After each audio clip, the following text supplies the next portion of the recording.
¿Qué tal, amigos? Buenas tardes. Gracias por asistir aquí a la Casa Frisac. Este es el recinto de cronistas que nos brinda la delegación Tlalpan. Este evento está apoyado por esta administración de la delegación Tlalpan, por la Secretaría de Cultura. Voz de Tierra Firme también intervienen en este evento. Tenemos al arquitecto Javier Martínez. ¿Cómo estás, Javier? ¿Qué dices? Tuvo a bien aceptar nuestra invitación. Hoy no nos tocó saco porque nos tocó lluvia, entonces nos ponemos la chamarra de la UNAM. Y bueno, el arquitecto Javier es profesor de la Facultad de Arquitectura de nuestra máxima casa de estudios, la UNAM, y trabaja también en el INAH en el Estado de México, ¿verdad? Entonces, pues es alguien muy especializado en el tema. La semana pasada iniciamos esta serie de charlas con lo que es Huicuilco, como origen de nuestra delegación Tlalpan. Cambiaremos un poquito el formato para poder terminar la ponencia, y al terminar hacemos una serie de preguntas, respuestas, y ya cualquier cosa que puedan preguntarle al arquitecto Javier, pues adelante. Gracias por estar con nosotros, ¿no? Al contrario, gracias por la invitación. Sí, pues comenzamos. Creo que vas a dar una pequeña introducción. Pues quería ligar, ¿no?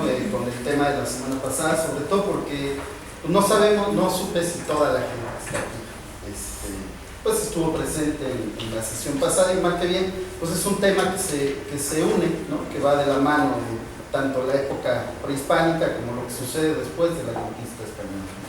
Entonces la intención es nada más mencionar este antecedente como parte de una historia que nos cuesta a veces trabajo hilar, ¿no? Sobre todo por la distancia en el tiempo y por una ignorancia natural, ¿no? Que se da por a veces la misma arqueología, ¿no? Que es muy recelosa de su información y que no se transmite, no se lleva a veces a quien en verdad pues debiera de tener toda esta información, que es pues las comunidades o la gente que convive todos los días con estos vestigios o con este patrimonio, ¿no? Entonces, bastaría solamente, y de hecho entramos con esta imagen, para recordar que Tlalpan pues tiene por ahí entre sus antecedentes y por supuesto una liga muy importante con lo que será la época virreinal, con uno de los sitios primigenios de las culturas mesoamericanas, ¿no? Un sitio que es muy importante, como lo habrá comentado el arquitecto Cueto la semana pasada, porque marca las bases de lo que son el cambio cultural entre los pueblos, que todavía podemos llamar hasta cierto punto aldeano-campesinos, o sea, estas pequeñas comunidades que empiezan a poblar progresivamente el territorio que hoy en día es México, y lo que serán ya esto que llamamos las altas culturas, ¿no? Ya una civilización que tiene dentro de sus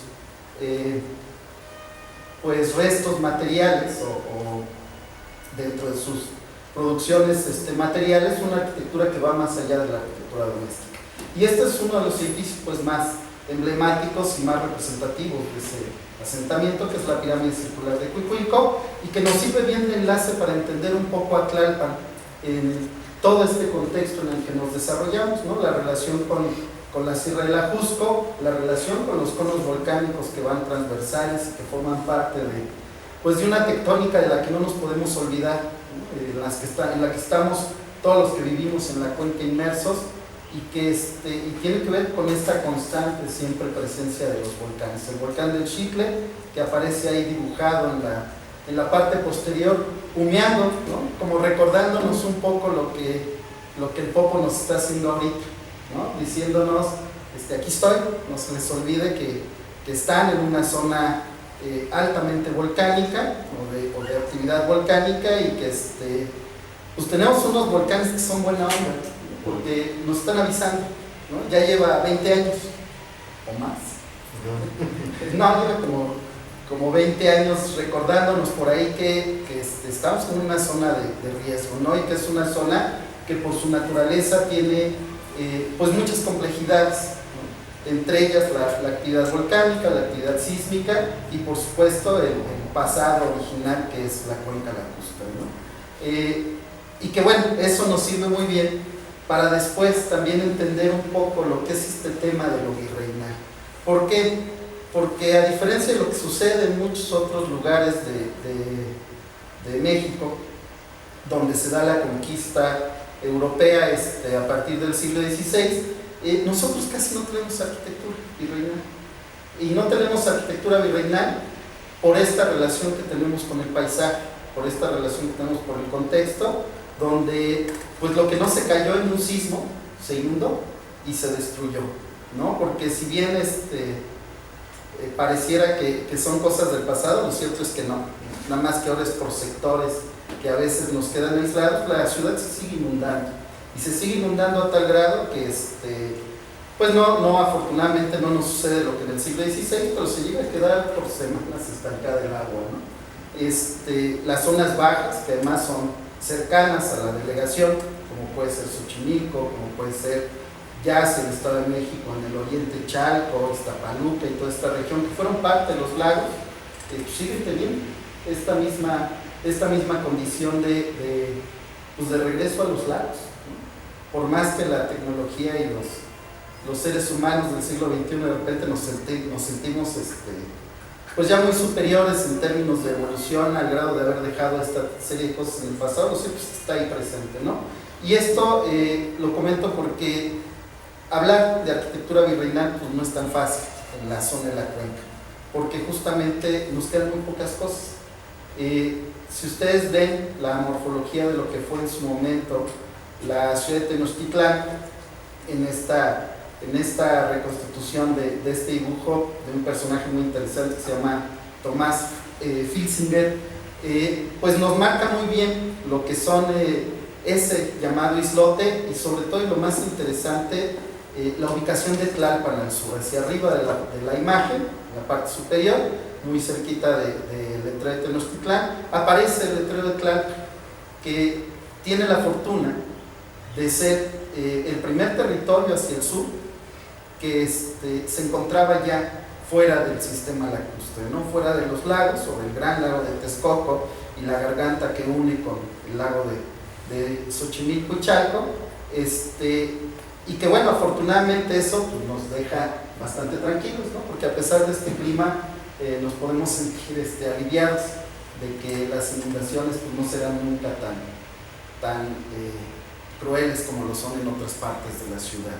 Y entonces, bueno, no es fácil entonces, les decía, hablar del tema porque nos quedan muy pocas muestras, ¿no? La arquitectura virreinal, que abarca los siglos XVI, XVII y XVIII, que es prácticamente de la conquista de 1521 a 1800, tuvo muchos conflictos, sobre todo en la zona central, donde pues a lo largo, desde la propia fundación de la Nueva España, pues se fue inundando progresivamente, y muchas de esas inundaciones duraron meses, ¿no? Al grado que toda la arquitectura que no era propiamente la religiosa, que esa sí se construyó afortunadamente para resistir prácticamente todos los embates de la naturaleza, el resto de la arquitectura desapareció.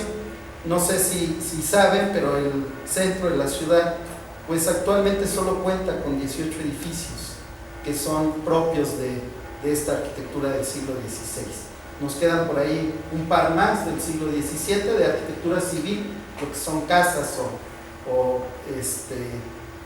arquitectura, digamos, de palaciega, pero no de muy buena calidad, y del 18 por ahí también nos quedan muy pocas cosas, ¿no? Y básicamente lo que sí tenemos, afortunadamente, a pesar de todo lo que ha sucedido, es mucha arquitectura religiosa. Es así, sobrevivió muy bien, con todas sus transformaciones, remiendos, mantenimientos y cambios a lo largo de toda esta serie de situaciones que fueron las inundaciones, pero también fueron los sismos que constantemente también están aquí presentes, pues bueno, nos dejan vestigios de esa arquitectura, ¿no? Entonces, esta cosa nos lleva de repente a tener que ser, en el caso sobre todo de la arquitectura, muy observadores y muy conocedores para empezar a distinguir qué edificios pertenecen a qué época, porque bien, mucha de la arquitectura desaparece, mucha otra mantiene los mismos esquemas o mantiene las mismas formas y sistemas constructivos, aun cuando no son propios de esa época, ¿no? Entonces, pues partimos un poco por ahí, entendiendo que no hay mucho de qué hablar, que no sea la arquitectura religiosa, que es así, tenemos un buen catálogo. Y Tlalpan, afortunadamente, es rico en ejemplos. Esto que ven aquí es una imagen que compara lo que fue en su momento la cuenca de Tenochtitlán, de los lagos, ¿no? 5 lagos conformaban el territorio. En la parte superior de la imagen, de su lado derecho, el lago de Zumpango, que todavía nos queda por ahí un pequeño charquito. Hacia la parte baja, justo donde se angosta, tenemos lo que se conoce como la laguna de Xaltocan, que también por ahí hacia el norte queda algunas reminiscencias de esos cuerpos de agua, y luego el gran lago de Texcoco, que era el corazón del sistema lacustre de la cuenca. De ahí, no sé si alcanzan a distinguir una pequeña mancha de su lado derecho en medio, más oscura, es lo que actualmente constituye el vaso de Texcoco, ¿no? ¿Qué es lo que queda de ese gran lago? Prácticamente nada. Hacia la parte baja, justo donde se vuelve otra vez a angostar el lago de Texcoco, tenemos 2 pequeños sistemas de agua, que es el lago de Xochimilco y la laguna de Chalco, ¿no? Que conformaban el sistema total. Y de su lado izquierdo, la sobreposición del Distrito Federal, la geometría, que espero se alcance a distinguir ahí en negro, de este territorio que también nos cuesta trabajo ya entender, porque las fronteras pues prácticamente desaparecen, ¿no? Si no es porque a veces nos ponen un letrero cuando bien nos va, que dice hasta aquí la delegación o hasta aquí el Distrito Federal y el inicio del Estado de México, los estados colindantes. Lo cierto es que nos cuesta mucho trabajo dimensionar la extensión de una ciudad como la nuestra, y dentro de esta ciudad pues todavía nos cuesta más trabajo entender la propia geografía y el territorio de una delegación tan importante como nuestra, ¿no? Que además es la más grande, el territorio de las delegaciones que conforman el Distrito Federal. Tlalpan está abajito, ¿no? Si aprovecho el cursor para no estar volteando, Tlalpan se encuentra por aquí, junto a Coyoacán. Aquí se inserta y luego colinda con Xochimilco y viene y baja a todo esto y conforma lo que es una de las reservas pues territoriales y de naturaleza más importantes que nos queda del sistema de la cuenca, ¿no? En cuanto a lo que son las montañas. Grandes bosques, ¿no? Que fueron en su momento siempre parte de la producción y de la economía, tanto de los pueblos originarios como de lo que después será la etapa virreinal de la ocupación del pueblo de Tlalpan. Y entonces, bueno, en esta misma temática, si voy muy rápido, porque luego me acelero, con toda confianza se vale decir que le bajemos al ritmo, ¿no? Siguiendo esta misma orden de ideas, intentamos un poco entrar por la parte central, por la Ciudad de México, para de ahí irnos a Tlalpan, ¿no? Para no tampoco desligarnos y entender esto que les estoy platicando, ¿no? ¿Qué nos queda de esa arquitectura virreinal en la zona central? Y por supuesto después entender que la propia delegación y en su momento el pueblo de Tlalpan, dado en encomienda al marquesado otorgado a Hernán Cortés y luego progresivamente convertido en villa y todas sus demarcaciones, pues tiene un proceso también muy complejo en el que va invariablemente pues detrás de la gran ciudad. No podemos jamás pensar en comparar ninguna de las villas que se desarrollaron alrededor de lo que fue la fundación de la Nueva España, en extensión y en importancia, por supuesto, de construcciones con lo que sucede en la zona central. Esto que ven ahí fue, pues en su momento, lo que constituyó en 1521 esa decisión de Hernán Cortés de colocar la Ciudad de México, la ciudad de la Nueva España, en lo que fueron los vestigios de la antigua Tenochtitlán. Y por ahí resaltan algunos elementos que son importantes. Por supuesto, la Plaza Mayor, ¿no? Lo que hoy conocemos como el Zócalo, lo que fue en su momento con el número 2 hacia la parte baja, hacia el sur, las llamadas Casas del Cabildo, el Palacio Real, hoy Palacio Nacional, el Palacio del Arzobispado o Arzobispal, la Catedral, el seminario que está pegadito al Arzobispado y algunos otros edificios que ya no existen, ¿no? De los cuales solo tenemos alguna memoria, como es el caso del Mercado del Parián, que se encontraba dentro del espacio de lo que es actualmente el Zócalo. Si ustedes van al Zócalo y lo imaginan un poco, la geometría no es tan proporcionada en relación con los edificios que están a su alrededor, ¿no? Las calles o lo que es la circulación vehicular,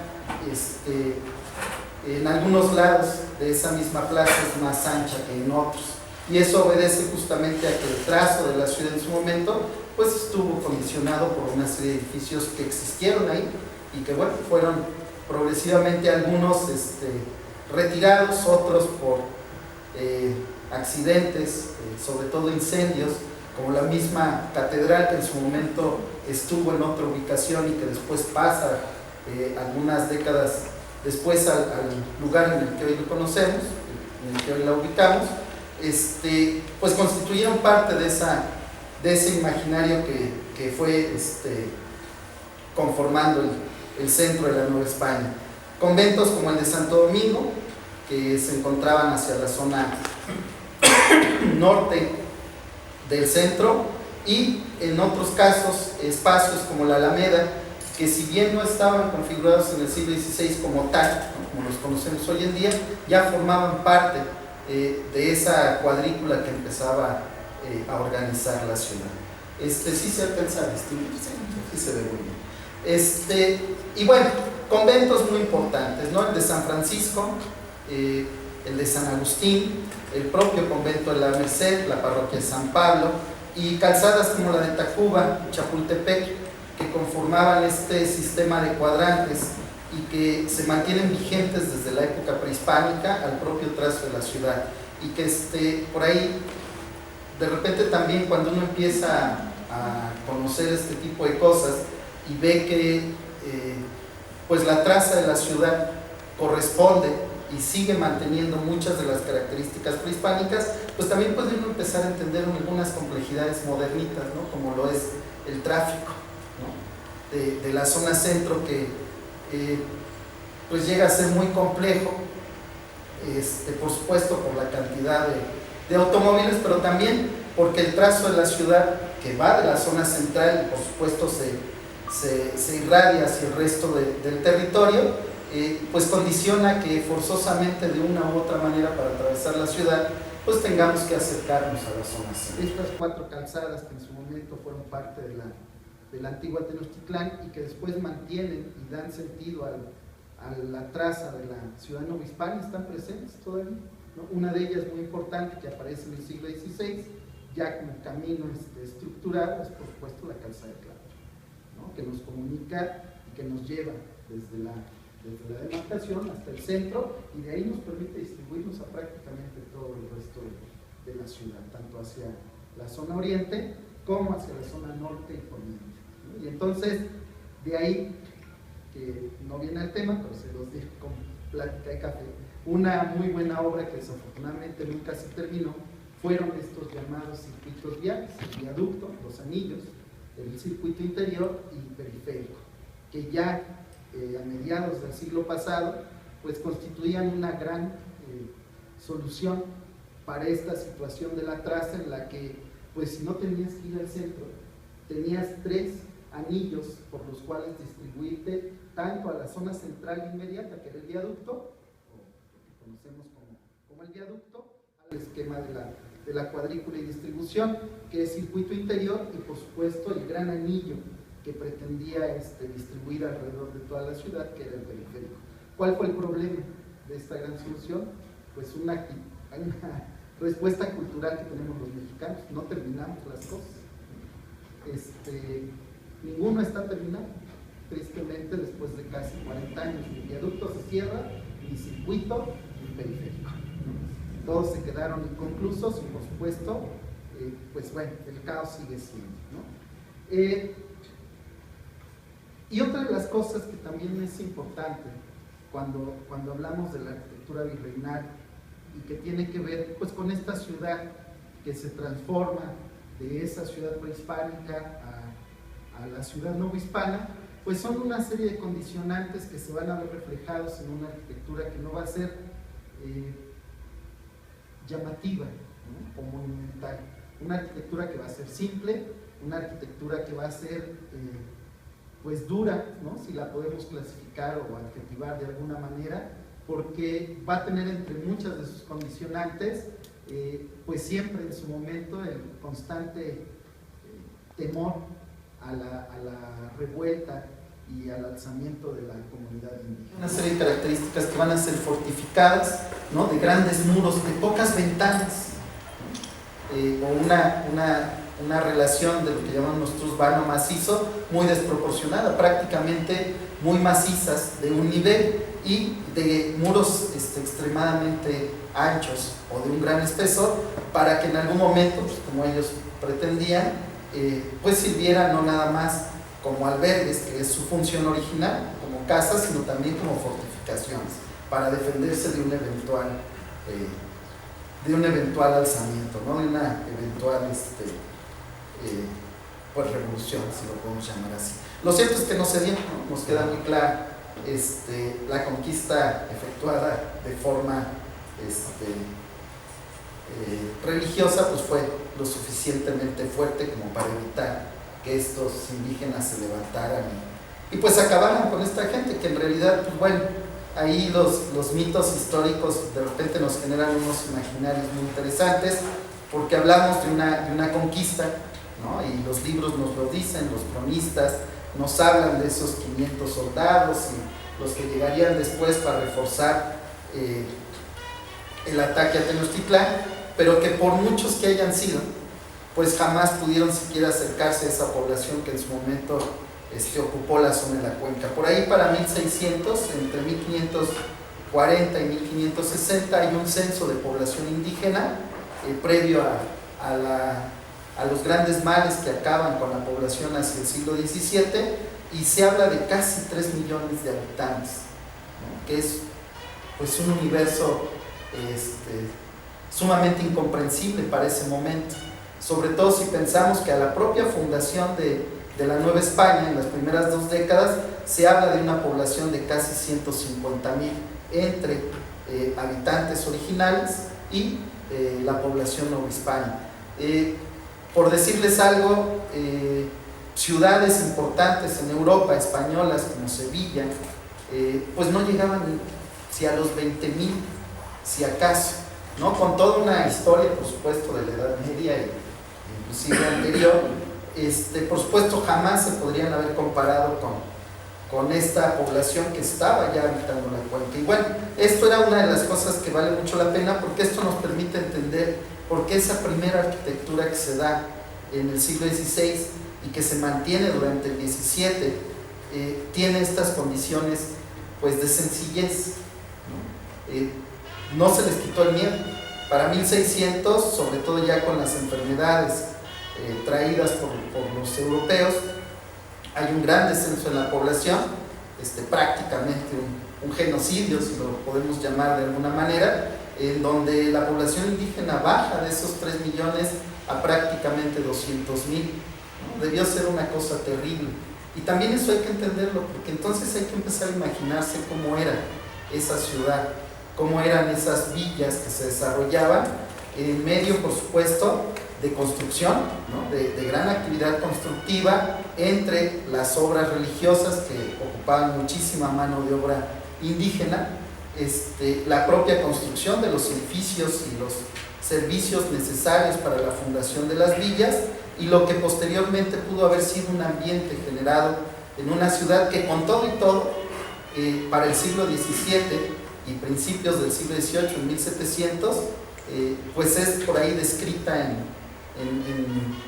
en algunos textos y en algunos documentos hechos por viajeros europeos como una ciudad encantadora, ¿no? Llena de canales, llena por supuesto de actividad, ¿no? De esa alegoría que representa sin lugar a dudas la sociedad mexicana y que viene desde la tradición por supuesto prehispánica, y que no obstante todo esto que debieron ser los males propiciados por las inundaciones, propiciados por los sismos, propiciados por las propias enfermedades que fueron en algún momento agotando progresivamente la población, no dejó de ser una ciudad que maravilló a todo el mundo. Y esto vale mucho la pena que lo tengamos en cuenta, porque de repente por ahí, y un poco como estaban platicando al principio, cuando no conocemos todo lo que tenemos, pues no valoramos que pues tenemos un acervo patrimonial y muy rico, ¿no? Del cual echar mano en términos de historia, pero también de elementos que podemos mostrar al resto del mundo a la par de lo que cualquier otra ciudad de este planeta puede tener, ni más ni menos, ¿no? Y que bueno, esta imagen muy interesante, un plano interpretado de la fuente original, que es el dibujo de la Plaza Mayor de 1562, en el que, pues bueno, ahí más o menos desdibujado está la imagen de lo que pudieron haber sido estas primeras construcciones virreinales, en donde se ve esta presencia de muros, ¿no? Hechos con piedra, con sillares y mampostería, pues sumamente pesados, sumamente pues gruesos, ¿no? Para empezar a configurar esta ciudad que pretendía en algún momento pues evitar esta serie de situaciones que les mencionaba. De esos nos quedan algunos edificios, de ahí sí, por supuesto, de esos grandes ejemplos tenemos arquitectura del siglo XVI y XVII, como lo es el Palacio del Arzobispado, ¿no? Que se encuentra ahí a un lado del Palacio Nacional, en la calle de Moneda, y que pues tiene esta configuración, ¿no? Estos edificios que pues privilegiaban, ¿no? Esta característica de la arquitectura histórica que a quienes estamos metidos en este tema nos gusta tanto, que son estos muros con aplanados de mortero de cal, que dan estas texturas con los pigmentos minerales utilizados, que dan estas texturas para nosotros tan nostálgicas, ¿no? tan expresivas de una arquitectura que bueno, nos muestra ese momento histórico, 400 o 500 años en el tiempo. La fachada intervenida y modificada hacia el siglo XVIII ya muestra algunas características de lo que sí permitirá, ya después de que muchas de estas cosas, como el propio alzamiento indígena, las inundaciones empezaron a ser abatidas con los trabajos que se hicieron para el sistema de desagüe, permitieron que la arquitectura empezara a tomar un papel protagónico, y aparece por ahí un estilo que va a ser muy expresivo durante todo el siglo XVIII, que es el barroco, ¿no? Traído, importado, particularmente de Europa, pero dicho sea de paso, con un matiz muy particular en América y particularmente en las ciudades novohispanas, con la presencia de elementos, en algunos casos aún 100 años después o 150 años después, de elementos indígenas de la tradición metidos en muchas de sus configuraciones. Otro edificio, por supuesto, otros dos edificios representativos de esta arquitectura religiosa del siglo XVI es sin lugar a dudas el convento y la iglesia de Santo Domingo, del lado izquierdo, un edificio que configura parte de lo que es un espacio nodal para la ciudad virreinal, que es y que era el paso o el inicio o el término, como lo quieran ver, ahora sí que si es de ida o de vuelta, de lo que fue ese sistema de explotación mineral que hoy conocemos como el Camino Real de la Plata o Camino Real de Tierra Adentro, que permitió durante 300 años hacer lucir a la corona española, la corona europea, pues de grandes riquezas y opulencias, ¿no? A partir de todo el mineral, la plata y el oro que se extrajo de este territorio, y que de una u otra manera tenía que llegar ahí, ¿no? Lo que es ahora el edificio de la Secretaría de Educación Pública,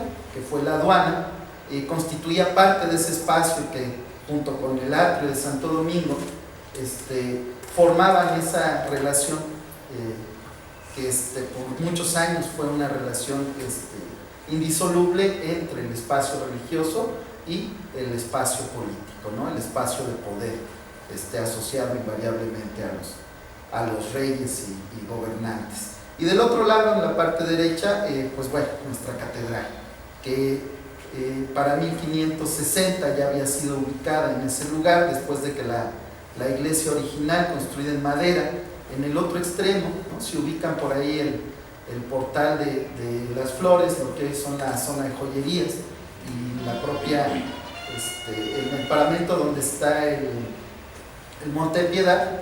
En algún momento ahí estuvo, ¿no? Al inicio de la traza de la ciudad de la Nueva España, la iglesia primigenia, que se quema, ¿no? Era de madera y bueno, pues se iluminaban con velitas, y en algún momento se quemó y bueno, se decide cambiarla de lugar manteniendo otra configuración y muy en el tenor de lo que eran las ordenanzas también religiosas, las famosas bulas, y que bueno, pues de ahí en adelante se configura un edificio muy interesante, porque inicia su construcción en esas primeras 2 décadas después de la conquista, hasta 1540, y prácticamente hasta 1700 continuó su proceso constructivo. Hoy en día pues nos cuesta trabajo entender que un edificio se haya tardado más de 200 años en concluirse, ¿no? Lo cierto es que cuando entramos y vemos la magnificencia del espacio, las alturas, el trabajo que tiene en toda la sillería y los elementos que componen el espacio de la catedral y el sagrario, pues uno a veces no relaciona que pues ese tipo de cosas y pues sobre todo su materialización pues pudo haber llevado tanto tiempo, ¿no? Tanto esfuerzo y sobre todo lo que a veces nos cuesta mucho trabajo entender, cómo es que generación tras generación se pudo haber trabajado en estas grandes obras sin haber pues en algún momento tirado la toalla, como si no sucede con mucha de la arquitectura contemporánea, donde de repente si la inversión no resultó tan productiva como pareciera, hay quien decide de pronto dejar las cosas a medio camino, ¿no?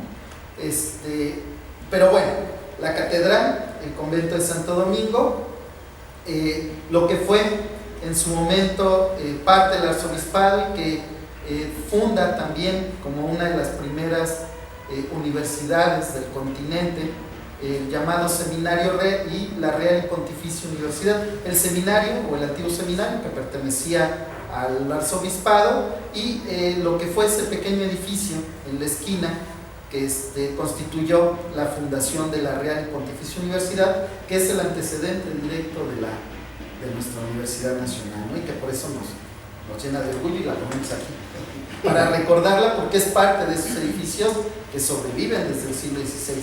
Por ahí, y con mucho orgullo, bueno, siendo una de las primeras, ¿no? De las 2 primeras fundadas en todo el continente americano, la Real y Pontificia, bueno, pues nos permite hoy hablar de prácticamente 480 años de tradición en términos de educación universitaria. Este edificio que, bueno, también por ahí para las charlas de café, pues hoy añoramos, porque ahí se constituyó lo que fue en su momento la primera licencia para vender alcohol en el Distrito Federal, una vez promulgado el distrito en 1900, que era la famosa cantina del nivel. No sé si alguno por ahí la conoció, esta cantina del nivel, que pues tristemente cerró hace algunos años por no haber podido llegar a un acuerdo con la universidad en el comodato del espacio, y que bueno, tristemente pues se perdió mucha de esa historia, ¿no? Y que bueno, también por ahí nos sirve un poco para decir que cuando tratamos de estudiar estos edificios, cuando buscamos todos los sucesos que se desarrollaron en ellos y alrededor de pues parte de la conservación y de la vigencia de estos inmuebles, pues está justamente en entender que son más que piedras, ¿no? Son más que fachadas, más que puertas o ventanas y herrerías, son en realidad historias que están ahí contenidas, y que basta con que nos olvidemos de esas historias o dejemos de prestarles atención y empecemos a desconocerlas, para también empezar, evidentemente, un proceso de abandono del sitio, del edificio, que puede ser un abandono primero imaginario, ¿no?, en el ideario que todos tenemos en una comunidad, y que después se verá invariablemente reflejado en un abandono físico y que culminará invariablemente con la pérdida, ¿no? Hablar de arquitectura, hablar de ciudad, es hablar de sus historias, no es hablar de edificios, ¿no? Y en la misma conservación de estos inmuebles, lo que tratamos de conservar no son las piedras, porque esas hay muchas, ¿no? Y si le rascamos encontramos todavía más, sino lo que tratamos de preservar es esa memoria, es esa historia que se da en esos espacios y que no puede ser reproducida, no puede ser llevada y analogada en nuestros tiempos modernos con otra situación, porque se quedó ahí en sus circunstancias y en sus momentos, ¿no? Dos edificios también muy interesantes que están ahí en el centro y que bueno, pues sobreviven por su gran calidad y manufacturas. Es la Casa de los Condes de Orizaba, mejor conocida como la Casa de los Azulejos, que también para el siglo XVIII, mediados del siglo XVIII, es construida en las entonces periferias de la Nueva España, y entonces uno por ahí también tiene que empezar a entender pues cómo han sido estos cambios en la ciudad. Y ahorita que pasemos a nuestra delegación, pues en nuestra propia delegación, en donde pues de repente la inercia del tiempo nos rebasa, ¿no? Y lo que antes sucedía en décadas y a veces hasta en un par de cientos de años, pues ahora sucede al paso de 3 o 4 años, y esto no nos permite estar conscientes de cómo se modifica un entorno y por supuesto mucho menos conscientes de lo que podemos estar perdiendo en ese proceso. Digo. ¿A estos edificios les tocó vivir la época de los cristeros? Sí, por supuesto. Sí, variablemente hacia el siglo XIX. Y la lucha de poderes en cuanto, decías tú, la conquista, ¿no?, de los países europeos, pero también pasó la época de en las orillas hubo todavía gente que se salvó de todos estos cambios, ¿no? Se salva uno hasta cierto punto, sí había poblaciones, por supuesto, que no tuvieron la presencia novohispana de forma contundente, pero al final las influencias dadas por la formación de las grandes ciudades a lo largo de todo el territorio, pues iba progresivamente metiendo a estas poblaciones, y es lo mismo un poco lo que sucede hoy en día, ¿no? Por más aislados que podamos pensar en una población, les aseguro que tienen celular,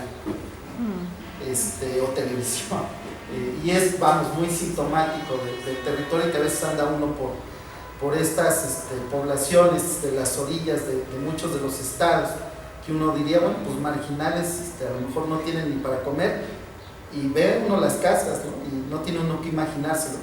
Ve las casas, ve la humildad, y ve la actividad alrededor, y dice, bueno, esta gente que vivirá, pero tienen su antenita de Sky, ¿no?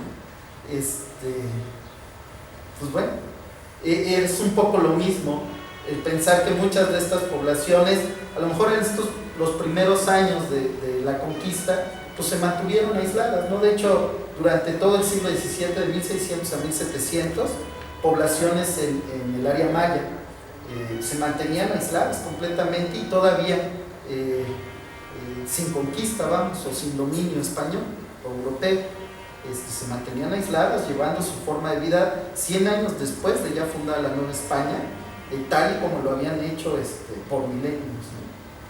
No en el centro, por supuesto. El centro, lo que fue la cuenca y el territorio a su alrededor, pues invariablemente en estos primeros años o estas primeras décadas después de la conquista fue progresivamente dominado, ¿no? Los pueblos se sumaron, todos dependían de Tenochtitlán en algún momento, eran controlados por esta población, y al llegar Hernán Cortés él fue muy hábil, porque toma ese mismo esquema de dominio y lo mantiene a través de esto que son los tributos, ¿no? En el que cada población tenía que rendirle a Tenochtitlán, y que después Hernán Cortés, cuando funda la Nueva España y se instalan los poderes de la corona, estos tributos se mantienen vigentes para mantener la liga y el dominio de la zona central, ya no por los mexicas o aztecas, sino por los españoles. De hecho, por aquí ahorita veremos un mapa de ese momento de contacto, ¿no?, entre 1520 y 1540, donde aparece ya la fundación del convento de San Agustín como parte de esas imágenes en el que pues formaban parte de los tributos y del registro que se tenía muy bien desarrollado de lo que cada población tenía que mandar a la Ciudad de México, ¿no?, a la Ciudad de Nueva España. No se perdió nada, vamos, al darse este cambio o transición entre lo que fue la ciudad de Tenochtitlán y las ciudades de la Nueva España, no se perdió pero ni una pluma, ¿no?, porque tomaron los registros que los mexicas tenían, los aztecas, que eran muy minuciosos, de qué productos venían, de qué territorios y cuántas o qué cantidades tenían que llegar a Tenochtitlán, que lo tomaron tal cual, y eso se siguió dando. Entonces, bueno, ahí están marcados los 5 barrios que hacen San Agustín de las Cuevas. Claro. Entonces, a partir del año pasado se incorporó, y el problema es únicamente que es por el uso del suelo, porque están las zonas, las ajes, y aquí, como pueblo originario, tiene ciertas dificultades para el desarrollo urbano, y eso les va a permitir superar las altitudes de los edificios, y con esa finalidad lo habían sacado, ya lo recuperamos, pero seguimos en lucha contra ese problema, que nada tiene que ver con esa Claro.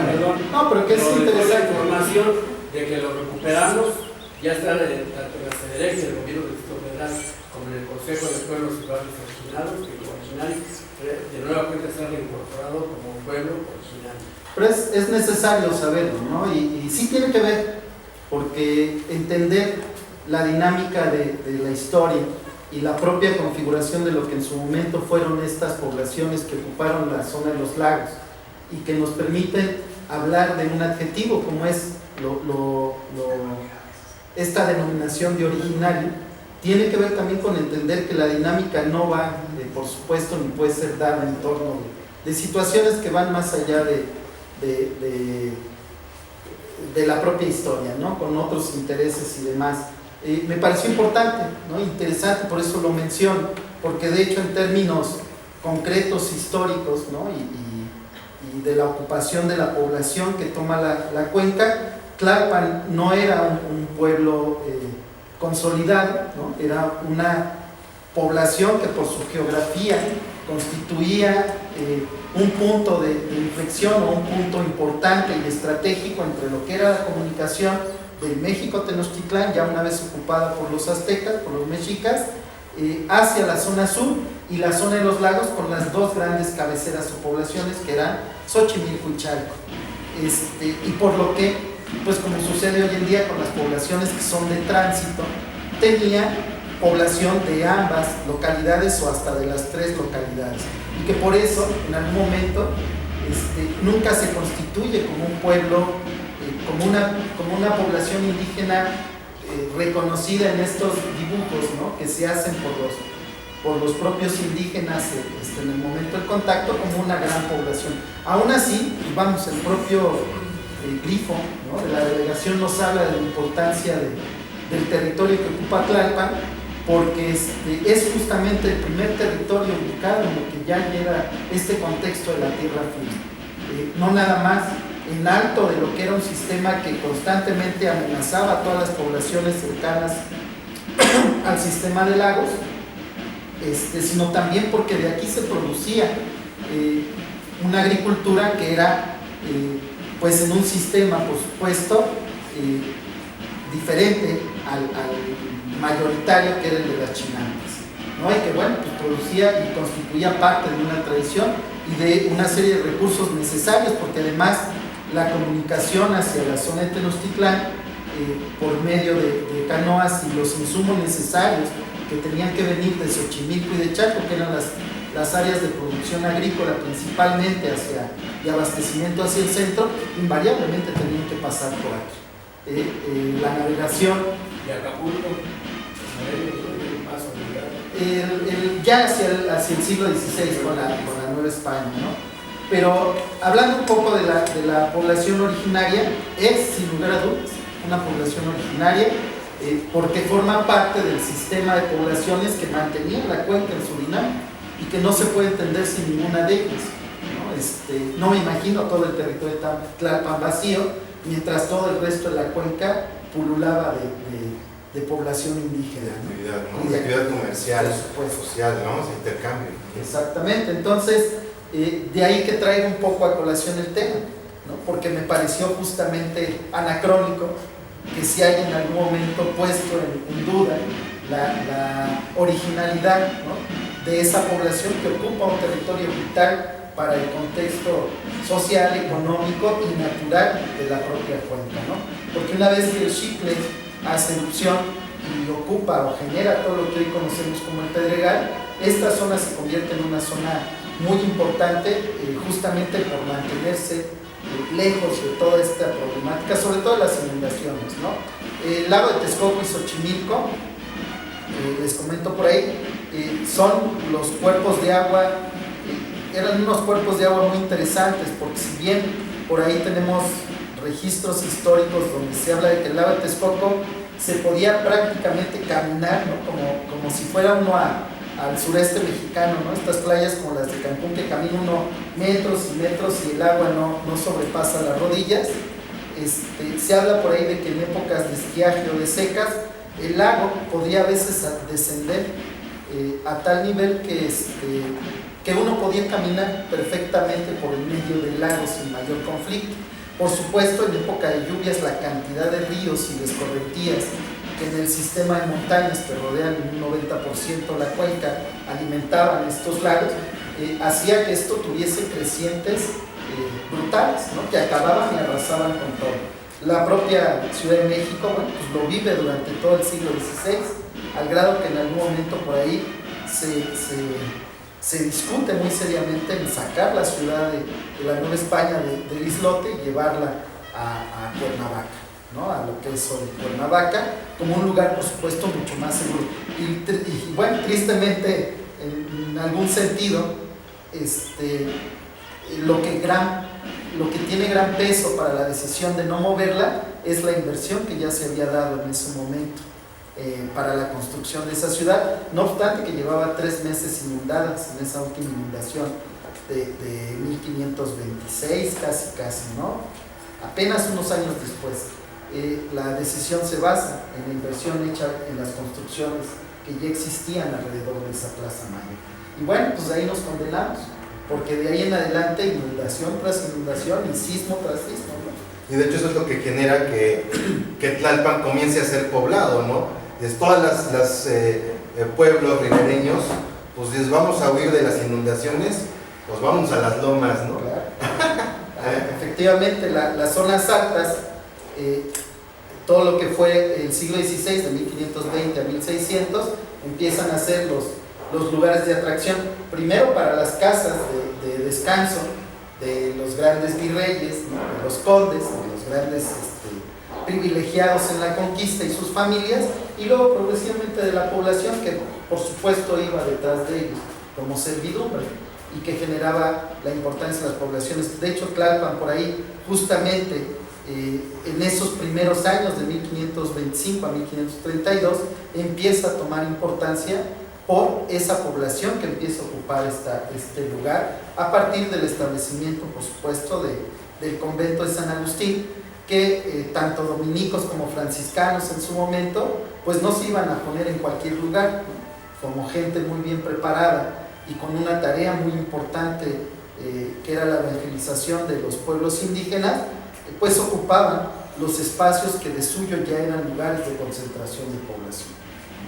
Y que por un lado pues necesitaban tener a los indígenas a la mano para evangelizarlos, ¿no?, que está muy bien, pero también por el otro, y hay que decirlo como es, pues necesitaban toda la servidumbre y mano de obra que esta población ofrecía para poder hacer todas sus grandes construcciones y todas sus actividades, ¿no? No podemos entender la evangelización nada más como un proceso en el que estos personajes llegaban y se ponían a adoctrinar al indígena, sino en esta dinámica que se convierte en social, económica y política, ¿no?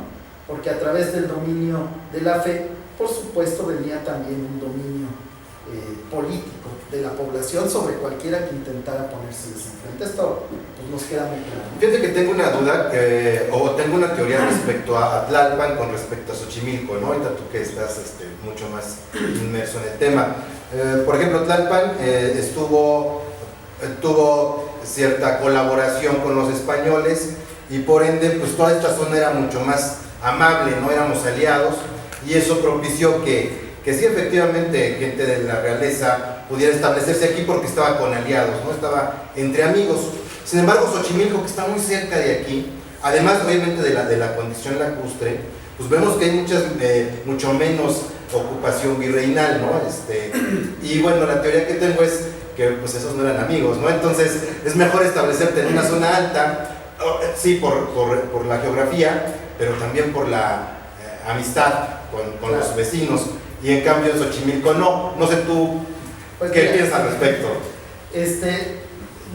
A lo mejor en cierta manera sí, por supuesto, ¿no? El Xochimilca, al igual que el Chalca y el Texcocano son pues primos hermanos de los mexicas, ¿no?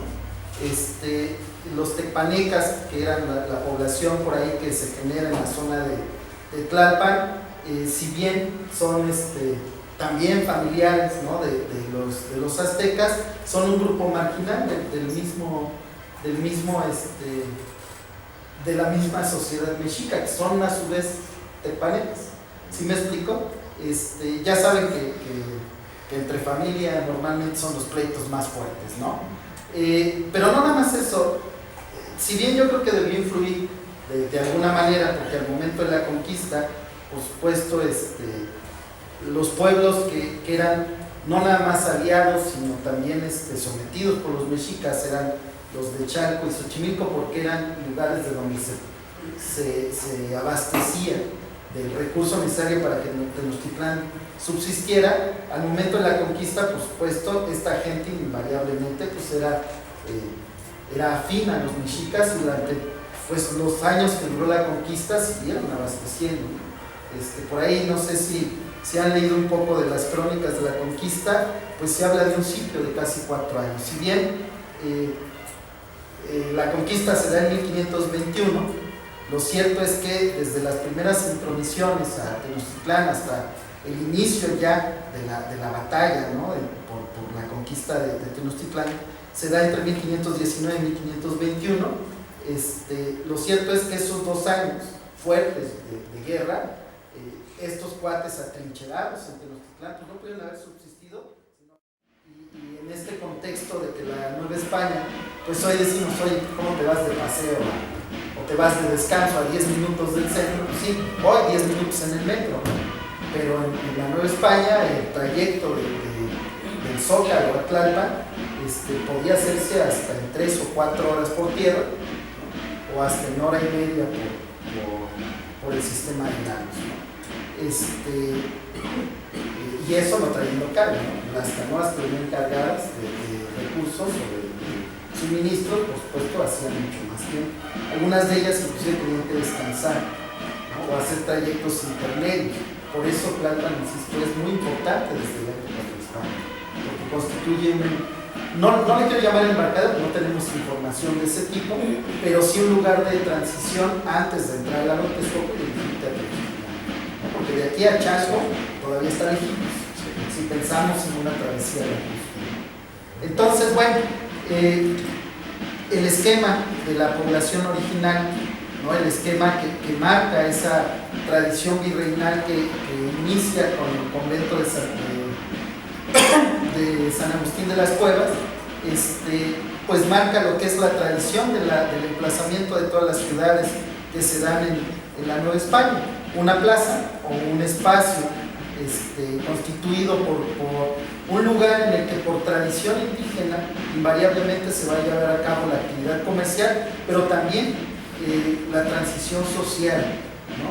Hay que entender el espacio de las plazas, de los jardines que hoy en día tenemos con kioscos y demás, con esta actividad comercial, no como un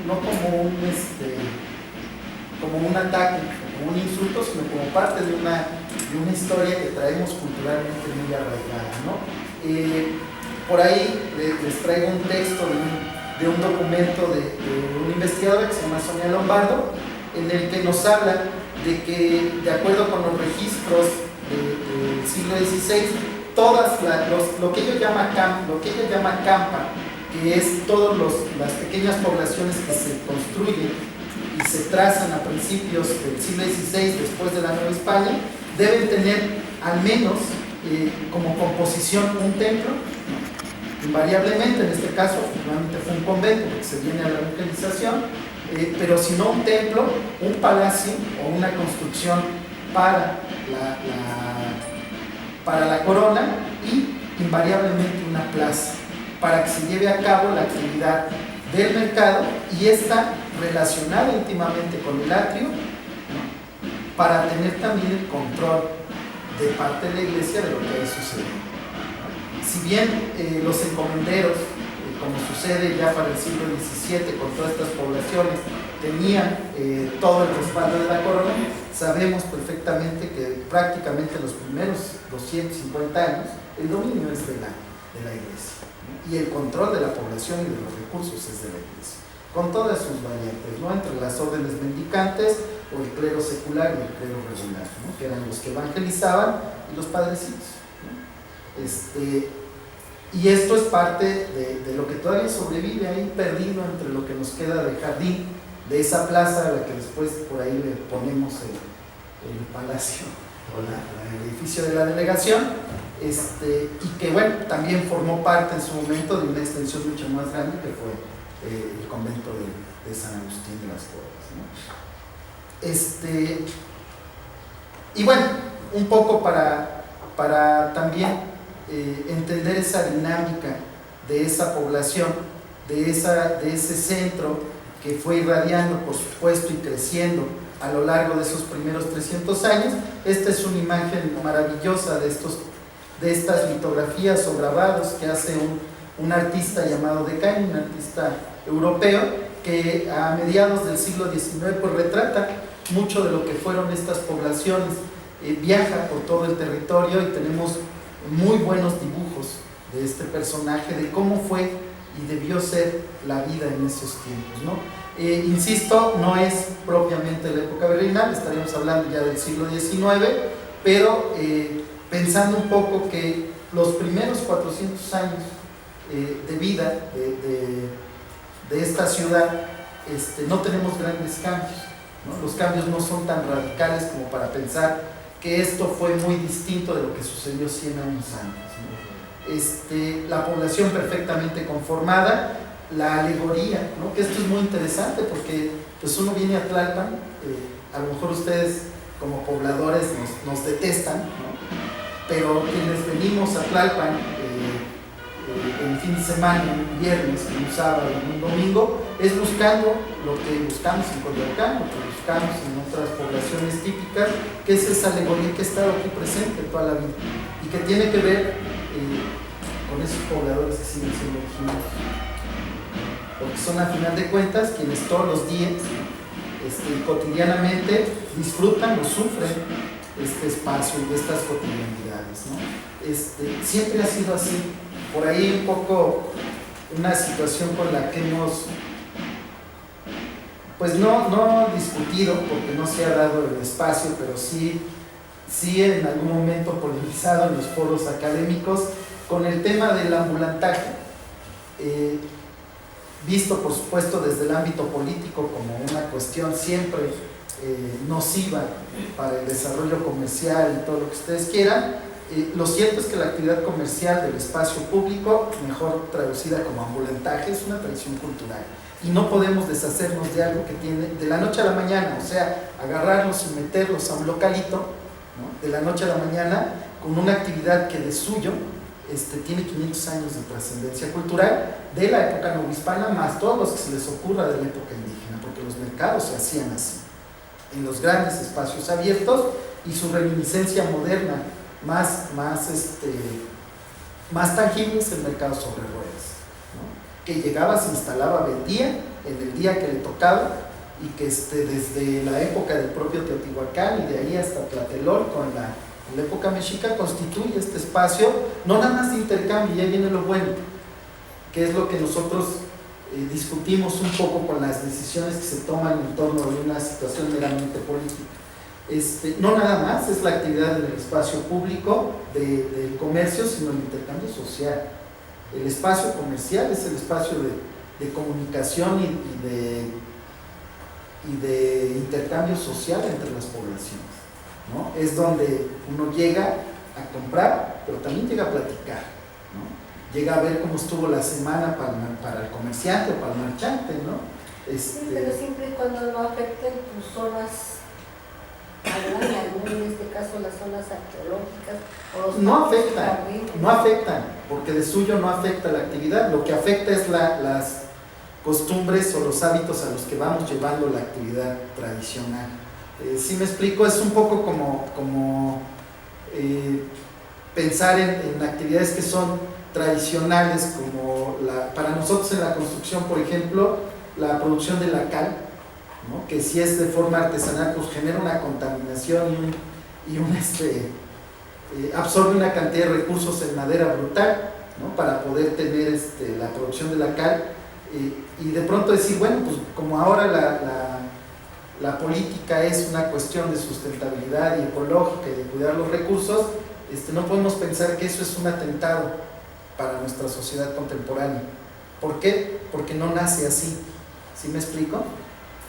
Y es ahí donde creo que no hemos coincidido, en entender que las dinámicas de estas poblaciones, el propio centro histórico, con todo lo que tiene a su alrededor, no se propicia nada más por alguien que quiere vender afuera, sino también por alguien que gusta de consumir afuera. Y no es condición social. Pero a lo que yo me refiero, que hay ambulantes que se sirven de tu banqueta y le raspan a tu pared para poner sus pues paredes. viene propiciado por el no haber entendido cómo se genera la dinámica y no buscar maneras de convivir.